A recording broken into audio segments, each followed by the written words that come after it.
What was that? Where's that voice?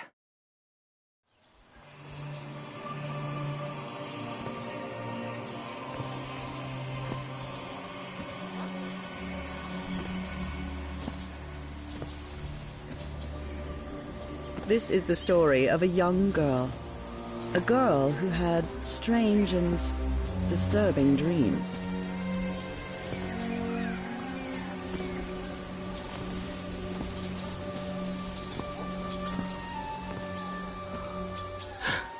I know this place. I've been here before. This is the ancient stone city amidst the jungle.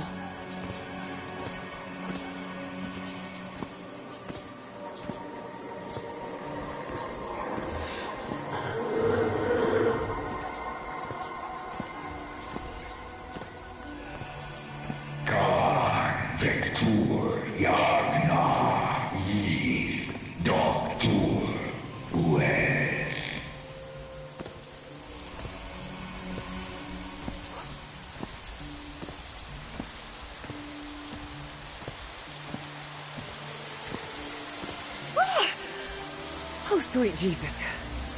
Okay, ignore him. Just ignore him. He's not gonna hurt you. Just keep going.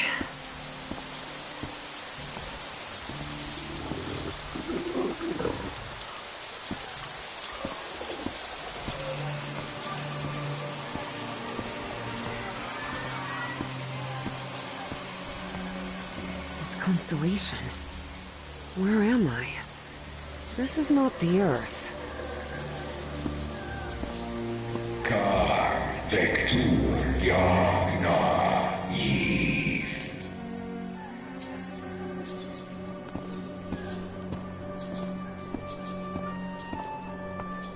Kan Vector Yagna Yith. In other words, find a statuette and save my race.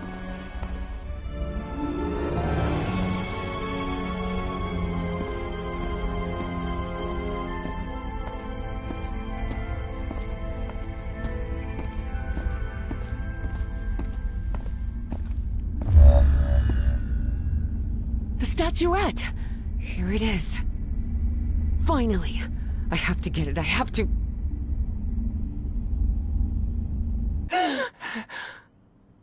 This is the story of Evie Drayton. Quick. Before I forget. Where did I put my notebook? I have to write everything down. Looking for answers was part of Evie's observant nature and analytical mind. Her recurrent dreams began shortly after a period in 1956, when she'd completely lost consciousness. Uncle Mo showed me a trick or two when I would help him in the motor shop. Tinkering with gadgets always puts me at ease. I was lucky to be accepted at Miskatonic. It was one of the first universities in Massachusetts to admit non-white students.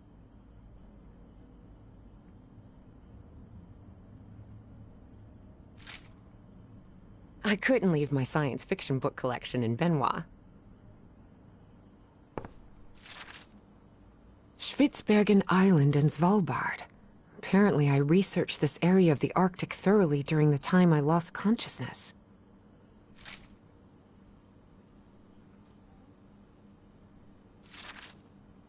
This photo was taken during my amnesia. I don't remember anything about it.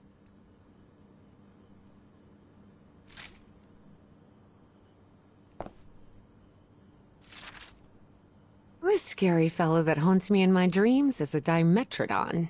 He roamed the Earth 270 million years ago. And although it may seem like it, he is not a dinosaur.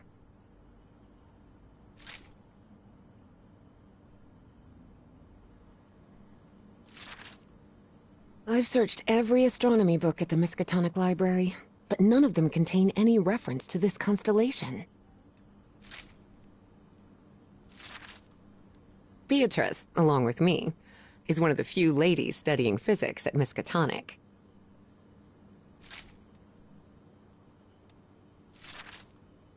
Julian, Beatrice, Herbie and I, we're always together.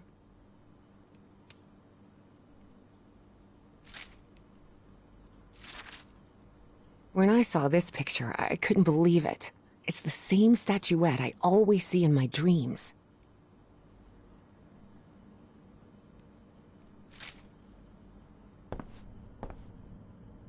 Thank goodness. Still have a couple hours until thermodynamics class starts. Rhythm and blues is definitely my kind of music. Reverend Charlton was adamant that I bring this cross to college. He must think Arkham is a den of iniquity and wickedness. Oh, here it is. Evie's Nightmare Journal.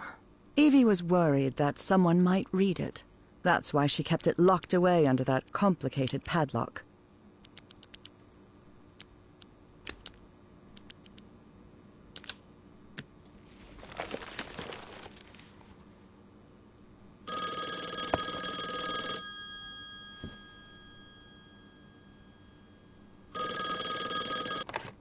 Yes? Is this...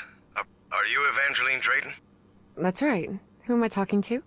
I am the Dean of Archaeology at Miskatonic University. I believe you wanted to ask me some questions, right? Yes. Yes, of course. It's a pleasure to finally meet you, Professor Meet me today at 6 p.m. at 5 Prospect Road, outside of Boston. Boston? That's almost a 2-hour train ride from Arkham. I thought Do you want to talk or not? Yes, yes, of course. I'll be there. 6 p.m., Prospect Road. See you in a couple of hours, Professor. All right, I should get ready. There's a lot of information here about my strange dreams and my amnesia. I'd better go through it again before I leave. I don't want to miss any questions when I talk to the professor. I've always been a good student. But during my amnesia period, I almost reached excellence. All straight A's?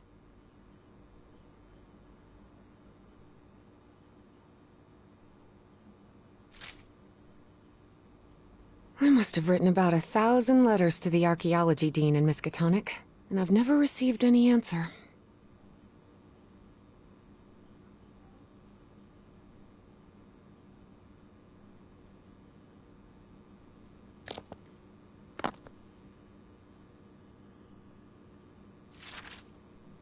I wish Papa had never taken that job in San Francisco.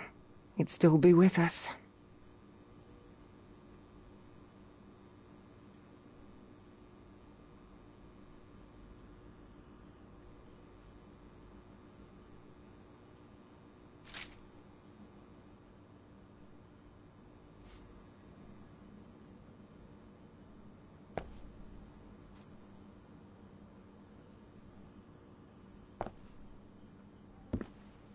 Before leaving, Evie asked herself if she had finished gathering all the information in her room. I don't think I finished reviewing everything here yet.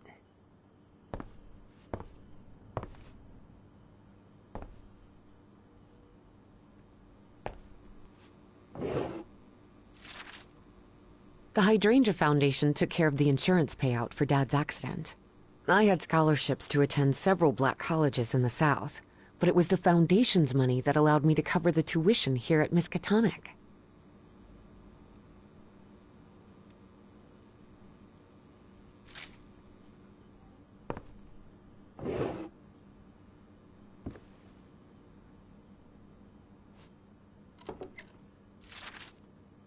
The medical report from my amnesia episode.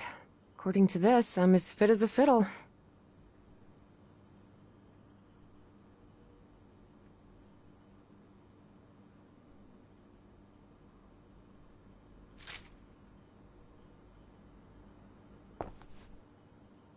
Before leaving, Evie asked herself if she had finished gathering all the information in her room. All right, I think I've gathered what I need.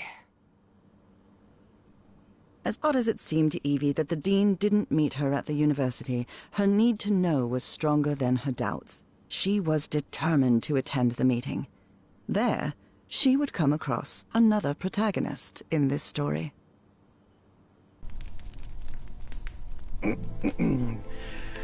So, you have finally decided to talk to that young lady, Professor.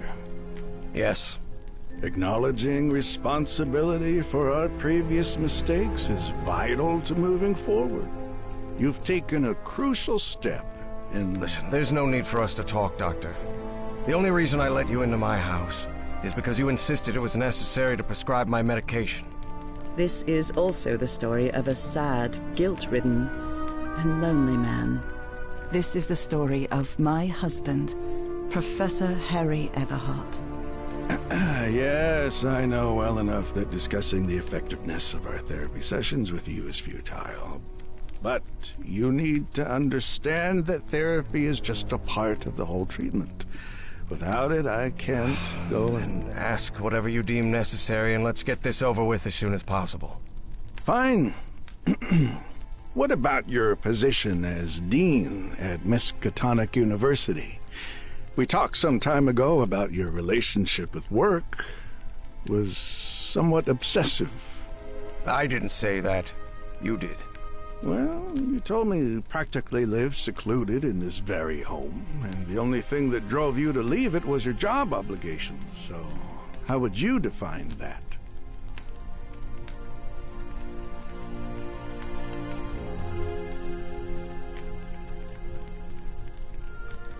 I do what they pay me for. Teaching, student assessment, and certain logistical duties fall within my responsibilities. Cheering at the Miskatonic Mariners football games does not. And are you happy with that? With your life now? What kind of question is that? Well, I'm asking it because it sounds like you're subjecting yourself to a kind of self-punishment. I am not.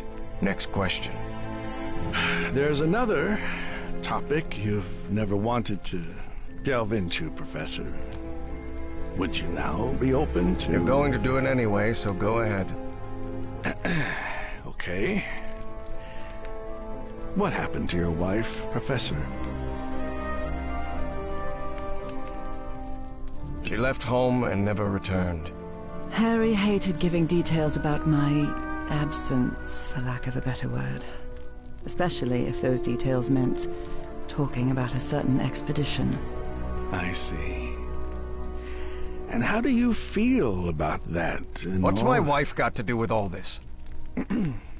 You see, the reason I'm asking, Professor, is because when we began therapy, you mentioned visions. Some sort of oily shadows casting themselves on the wall. You mentioned those visions began shortly after whatever happened to your wife. So, tell me, do you still see those shadows, Professor?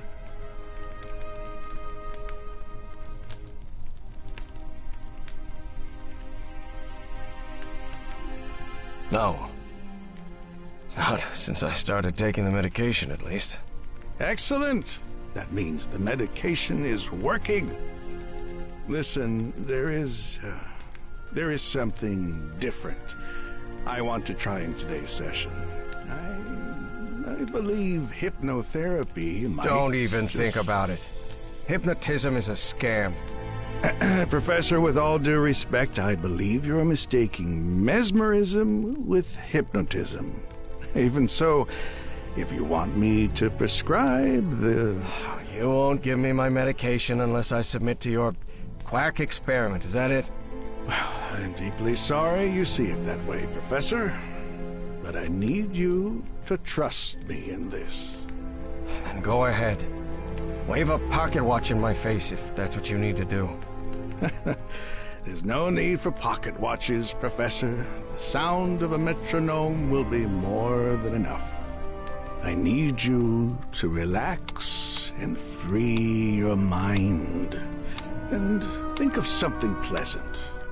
A fond memory, if you will. Something that took place here, in the Everheart Manor. A fond memory? In this place? It wasn't easy for Harry to find a fond memory in the same manor where he had spent an extremely unhappy childhood. Maybe. Maybe. December 1930. The last Christmas my wife and I ever spent at Everheart Manor. She insisted on coming, despite my parents never approving of our marriage. but that was the kind of person she was. Interesting. Tell me more about it, Professor Everheart. Every time I gave her a present, I prepared a little scavenger hunt. She loved it. She loved solving my stupid riddles. As you may have noticed, this story has more than one protagonist. And though I am not one of them, I believe I, Nora Everheart, play a crucial part in it. Can I open my eyes now, Harry? Not yet. We're almost there. Let me open the door and... Now, open your eyes. Oh, look what you've prepared. It's another one of your scavenger hunts, huh? Of course, old pal. Now, if you want your present, you'll have to earn it. Can I use my journal to write down clues? Well, technically that's against the rules, but I'll turn a blind eye this time. You're so kind.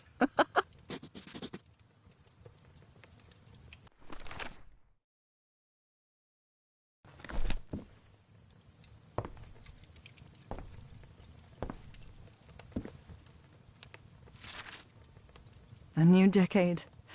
I wonder what the future has in store for us.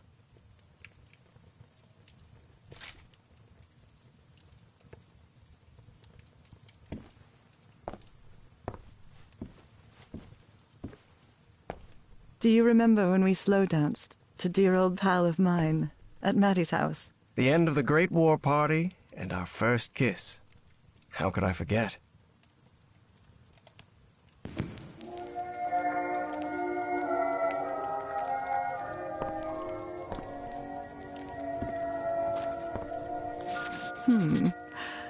What are you up to now? Oh boy, what a drawing. Is this supposed to be a tree? Of course it is. I'm doing the best I can with my limited art skills. Wait. There's something wrong in this memory. This wasn't... Ignore it. Focus on that moment. Your wife. That happy memory.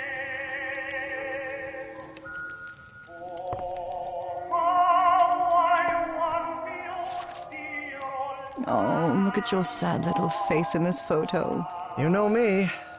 I've never been the life of the party. I'm seeing those oily shadows in here. Why am I seeing those shadows? Focus, Professor. Keep remembering.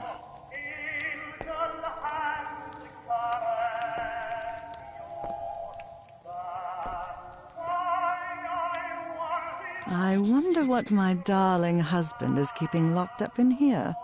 You'll have to put that brain of yours to work to find it.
Tell me you didn't vandalize a piano just for a scavenger hunt, old pal.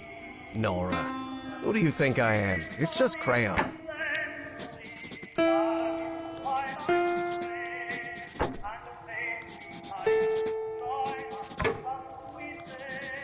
This darkness. Everheart Manor. But my house is not... Professor, don't drift off. Keep going.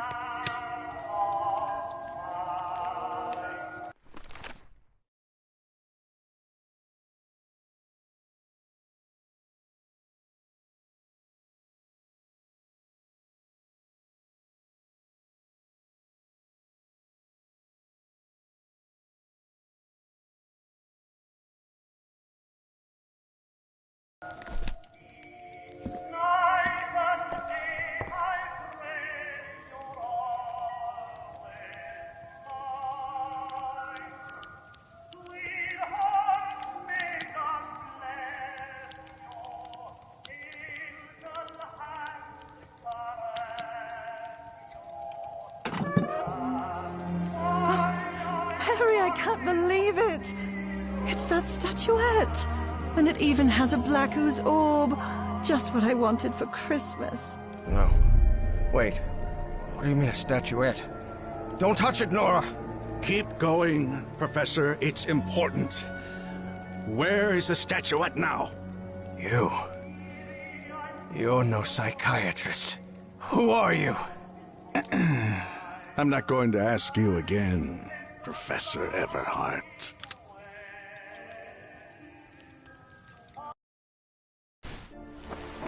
Shortly after Harry's peculiar hypnosis session, Evie finally arrived at Everheart Manor. Prospect Road 5. Here it is. Professor Everheart. It's me, Evangeline. Wait.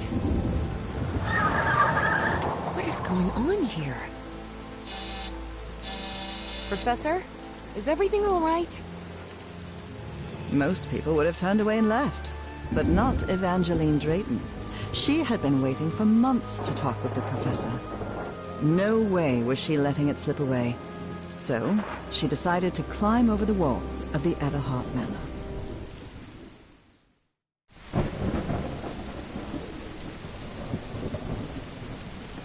Ugh.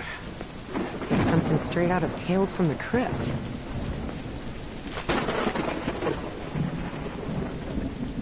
Hey, that window is open.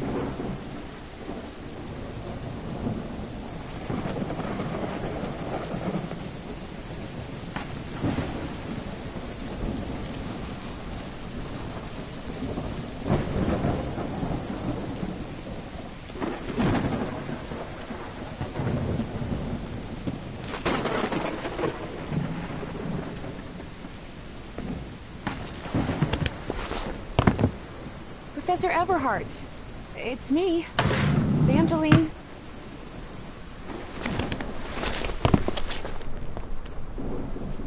It appears the Everhearts have been quite well off for generations.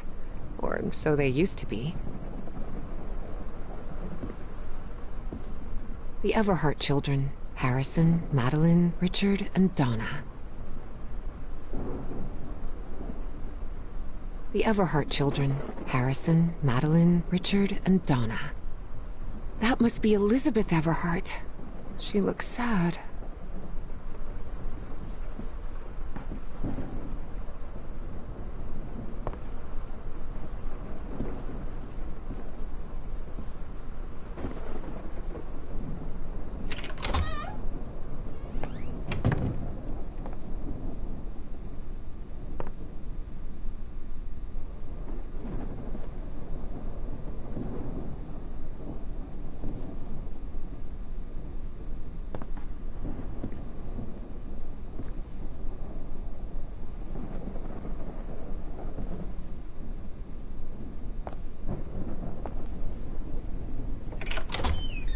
Wow, look at the size of this library.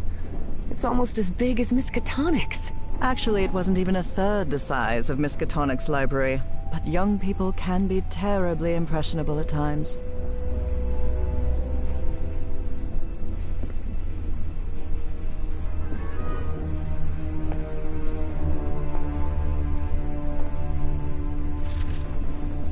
Troubling absences in my memory. That's exactly how I felt during those 3 months of 1956.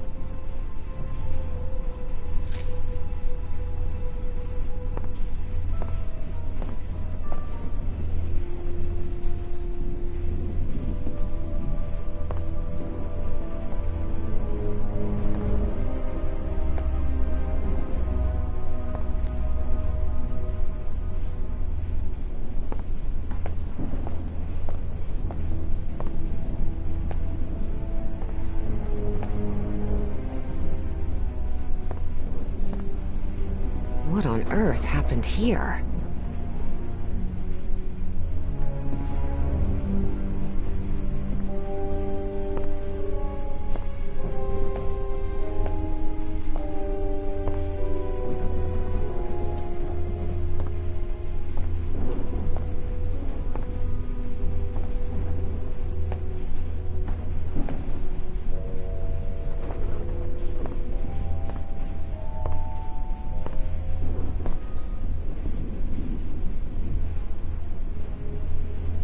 There's something oddly comforting about spinning these globes.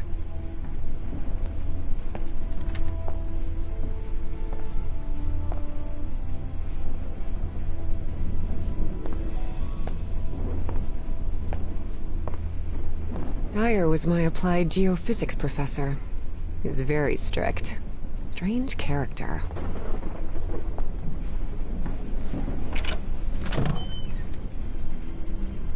This must be the professor's office. The greenhouse and the mausoleum.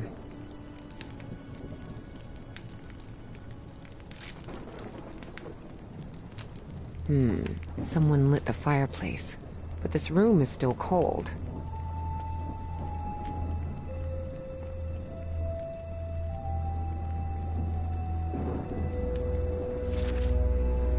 Nora and Harry?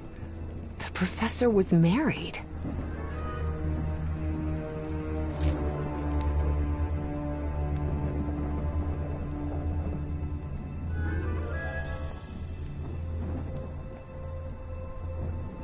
Books in different languages. Spanish, Italian, German, Latin. Looks like one is missing.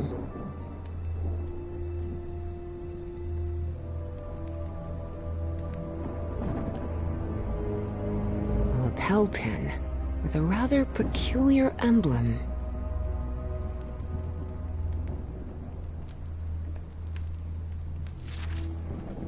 Astrology is the most utterly stupid thing I've ever come across.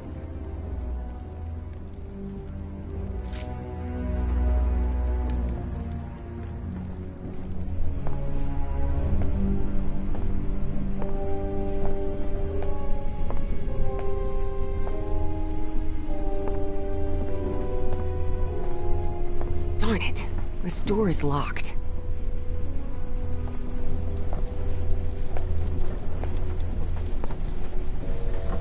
Good thing the skull is fake. Ugh.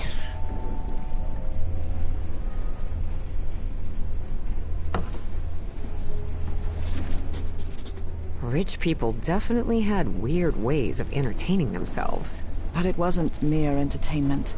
Harry's mother's life had long been shaped by tragedy, and she had become obsessed with the afterlife.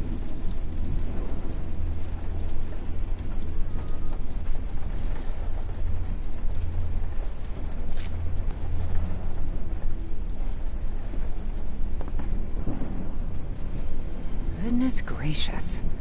The professor's taste in literature is nothing if not peculiar. Is this young man Professor Everheart? It does look like him. There's something written in Latin on his frame. Non possumus.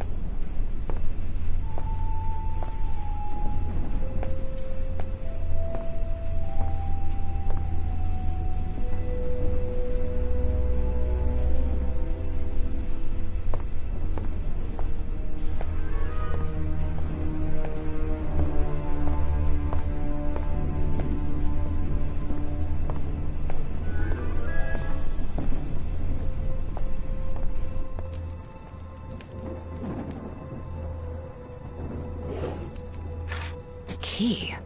Wonder what this opens.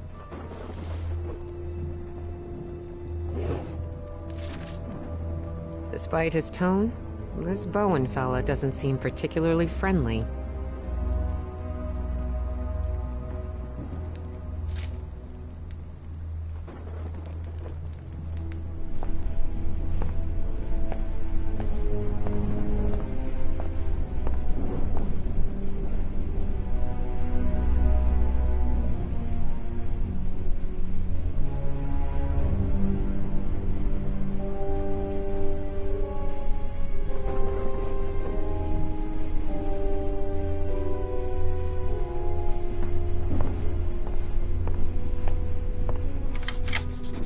Excellent.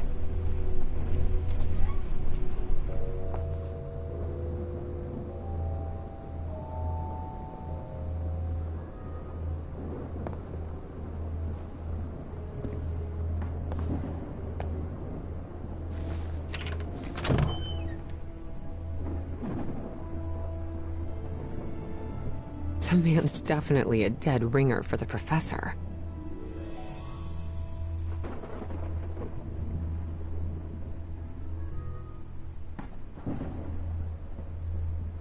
Ripped canvas.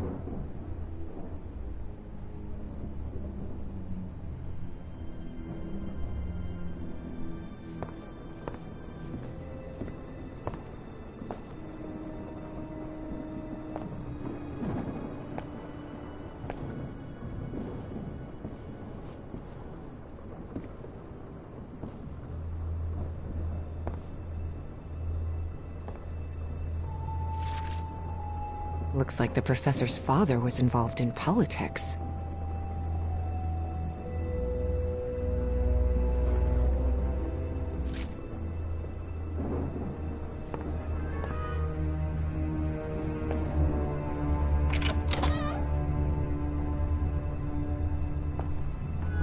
Wow, this room is really depressing. Can't see a thing in here. Better turn my flashlight on. Much better.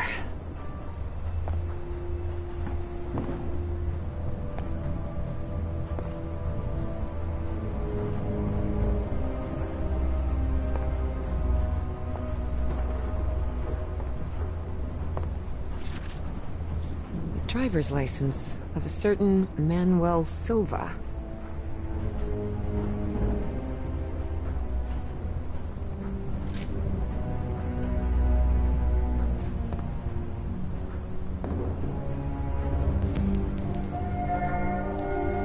Under different circumstances, I might have found this song beautiful. But at the moment, it sends a shiver down my spine.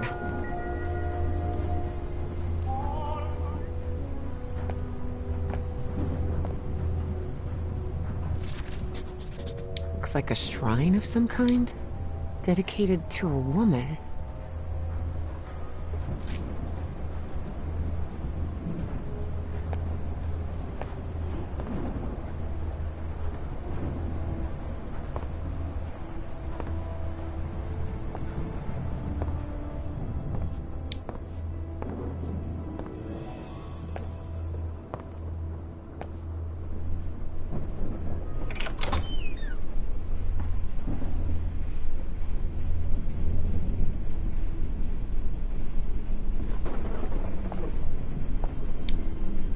Such odd totems. Are these fishes?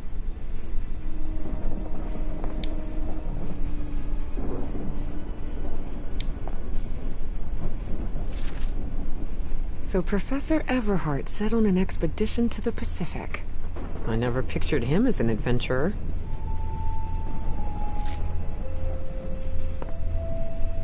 That expedition must have been quite important for him. Oh, it had certainly been important to him, and to the other expedition members.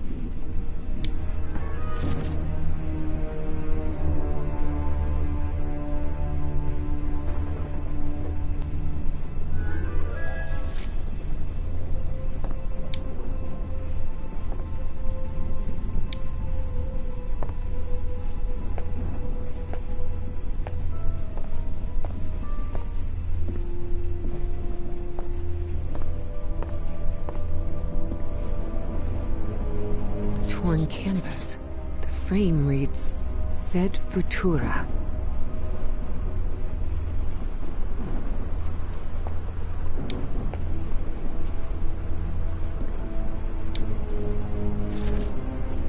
There are a lot of pictures of that fireplace. Oily shadows. Beginning to suspect the old professor's lost a few marbles.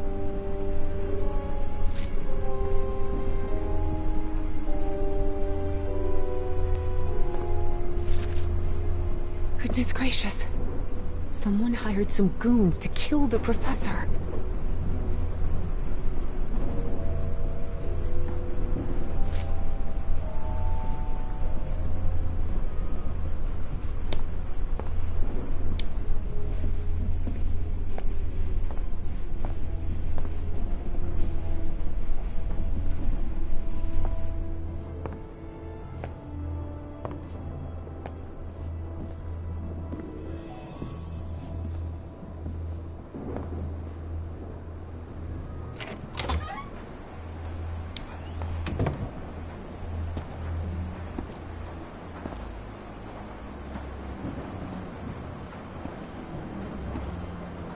These tools haven't been used in a long time.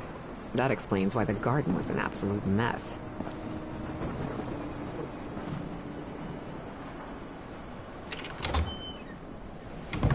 Good heavens above, would you look at the size of this place?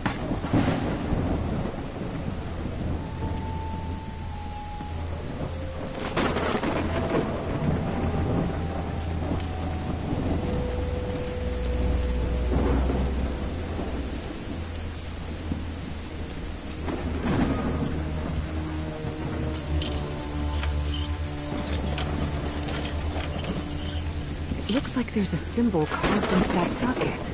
Is that a fish?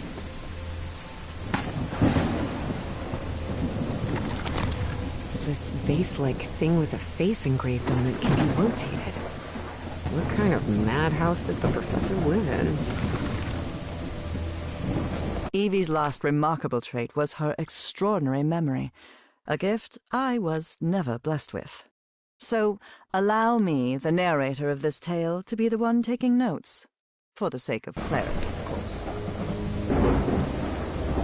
It's raining cats and dogs here.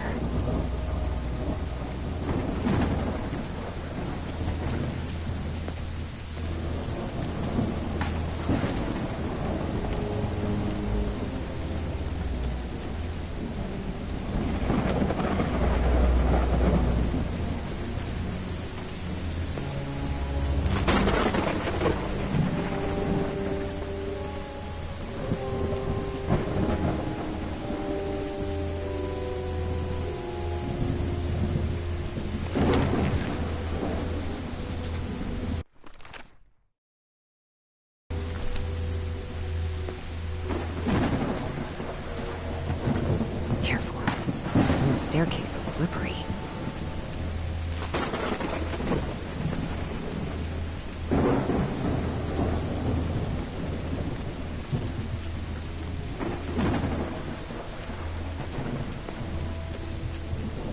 No use. It's locked.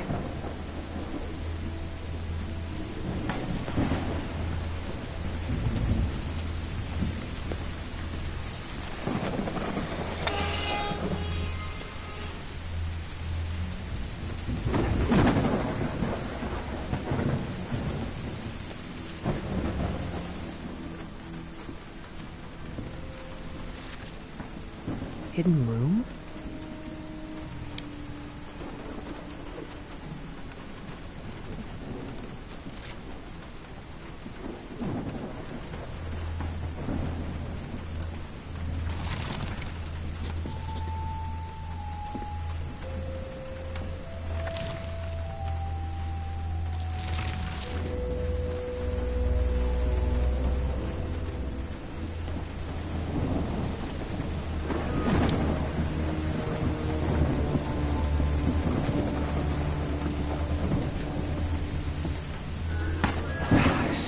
This is so beautiful. Seems like some sort of shrine. Was this the professor's wife? Evie found it hard to believe that the recluse living in the abandoned mansion had ever loved anyone. But he had. Truly and profoundly. Such a graceful and elegant woman. Evie certainly had a keen eye for beauty.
What kind of a door is this?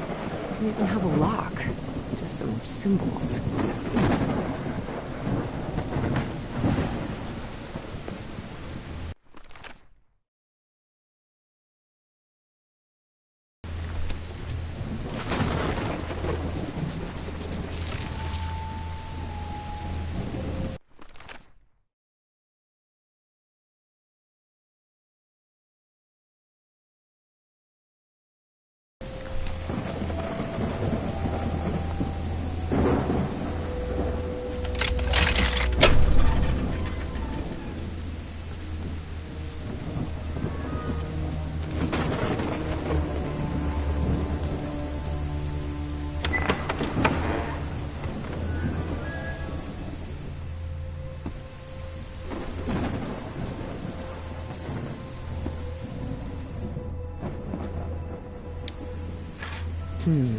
This definitely looks like the greenhouse key.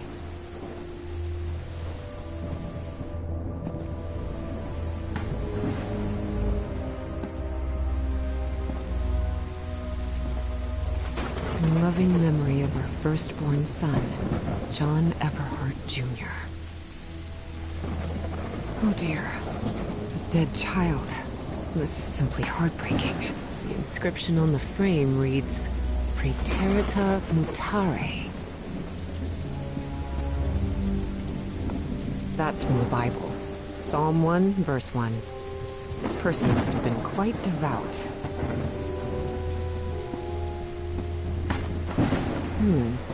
Maybe this guy was in the army?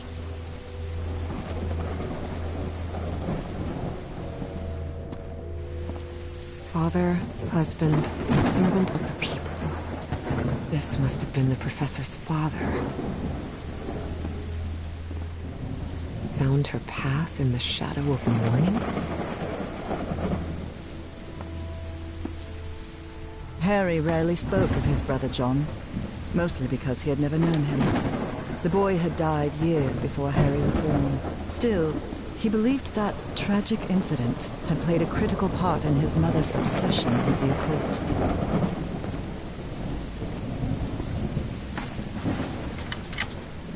Et voila!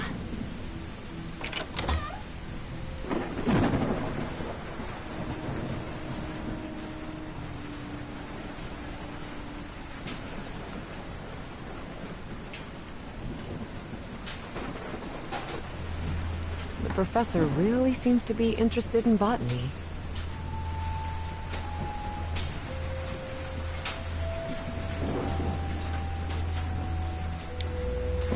It appears to be a Spanish edition of the science fiction novel The Future Eve. I'll keep it, just in case.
canvas.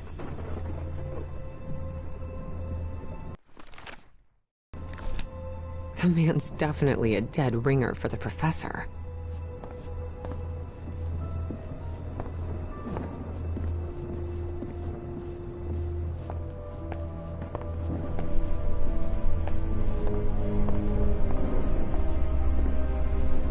Torn canvas. The frame reads, Sed Futura.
Secret compartment?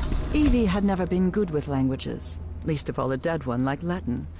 Even so, she managed to grasp the general meaning of the phrase. We can't change the past, but we must anticipate the future. It looks like a music box of some sort.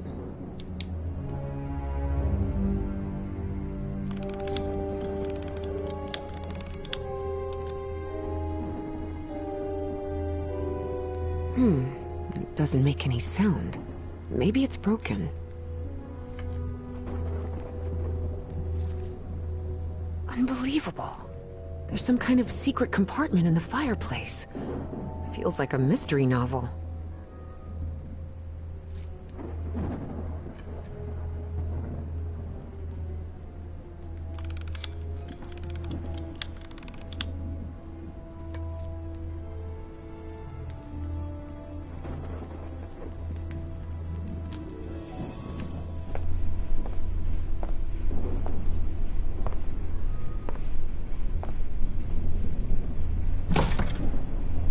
Definitely like a mystery novel.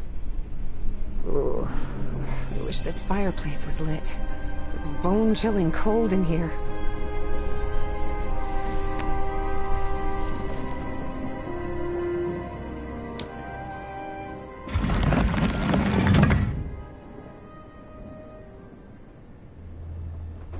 Professor!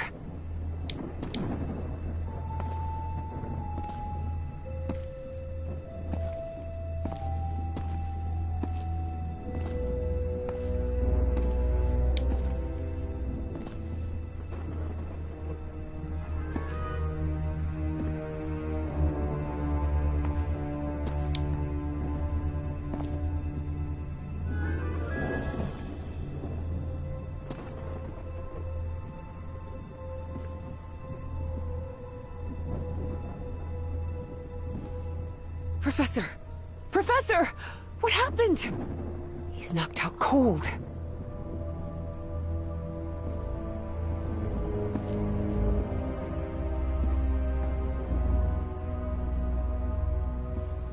The statuette's broken. And the sphere. Shattered to pieces.